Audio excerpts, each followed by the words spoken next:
Hi అండి, అందరికీ నమస్తే. Welcome to Ammulu daily vlogs. ఈరోజు అయితే సాటర్డే వ్లాగ్ మార్నింగ్ రొటీన్ అనేది చూపిస్తున్నాను అనమాట. నిన్న చెప్పాను కదా నేను సప్త శనివారాల వ్రతం చేసుకుంటున్నాను అని.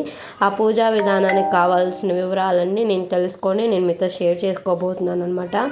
ముందుగా అయితే సప్త శనివారాలు చేసుకునే రోజు గురువారం పూటే మనం ఇల్లంతా శుభ్రం చేసుకోవాలి. ఏమైనా పక్క దుప్పట్లు ఏమైనా ఉన్నా సరే అవి ఉతుక్కోవడానికి వేసుకోవాలన్నమాట.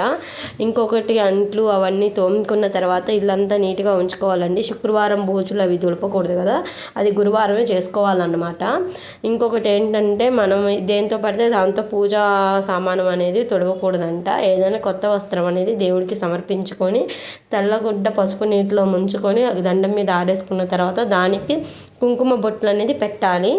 కుంకుమ బొట్లు అనేది పెట్టాలన్నమాట. కుంకుమ బొట్లు పెట్టి దాంట్లో మన స్థాయికి సరిపోయేంత డబ్బులు అంటే 11 రూపాయలు కానీ 111 రూపాయలు కానీ వేసుకోవాలన్నమాట. అలా వేసుకునేటప్పుడు ఓం గోవిందాయ నమః అనుకుంటూ చదువుకోవాలి అంట. అలాగే 7 ఖర్జూరాలు, 7 లవంగాలు, 7 యాలకులు, కొన్ని అక్షింతలు వేసుకొని మన మనసులో ఉన్న కోరిక స్వామివారికి చెప్పుకుంటూ కోరికని ముడుపు కట్టుకోవాలన్నమాట. కోరికని ముడుపు కట్టుకున్న తర్వాత దేవుడికి ఎప్పుడు సమర్పించాలి అనేది నేను నిదానంగా ఉండే వాటిలలో చెప్తానండి. మనం ప్రసాదాలు అనేవి ఇన్నే చేసుకోవాలి అని ఏం లేదు. ఫస్ట్ వారం అయితే చక్కగా పొంగల్తో కూడా స్వామివారిని పూజించుకోవచ్చు. ముఖ్యంగా చెప్పాలంటే స్వామి అలంకార ప్రియుడు కాబట్టి పువ్వులు మనకి ఎన్ని దొరికితే అన్ని పూలతో స్వామివారిని మనం పూజించుకోవచ్చు అనమాట. ఎవరి స్థాయికి తగ్గట్టు వాళ్ళు చేసుకుంటారు. కలశం ఆచారం ఉంటేనే కలశం అనేది పెట్టుకోవాలంట. కలశం ఆచారం అనేది లేకపోతే కలశం పెట్టుకోకపోయినా పర్వాలేదు.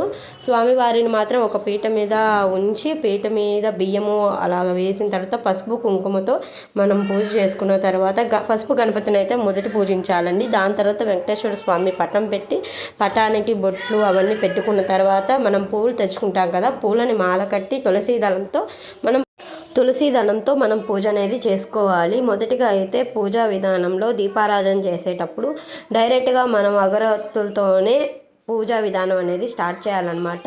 అగరబత్తికి చిన్న దూది కడ్డీ లాంటిది వెలిగించి దాంతో దీపారాధన మొదలు పెట్టాలి. అలాగే స్వామివారికి పత్తితో తయారు చేసిన దండని కూడా బొట్లు పెట్టుకొని మరి మాలగా వేయాలన్నమాట. మొదటిగా అయితే మనం చేయాల్సింది చెప్పాను కదండి, గణపతిని పూజించుకోవాలని. గణపతిని పూజించుకున్న తర్వాత వెంకటేశ్వర స్వామి పటానికి అనేది మనం నిదానంగా పూజ అనేది చేసుకోవాలన్నమాట.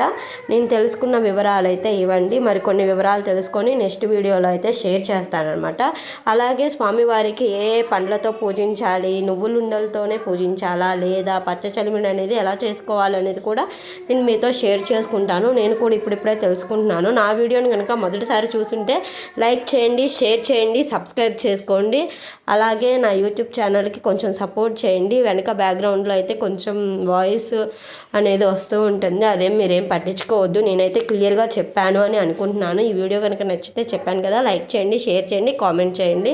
అలాగే ఇంకొన్ని సజెషన్స్ ఏమైనా నాకు ఇవ్వాలనుకుంటే కామెంట్ బాక్స్లో కామెంట్ చేయండి. Okay guys, bye bye.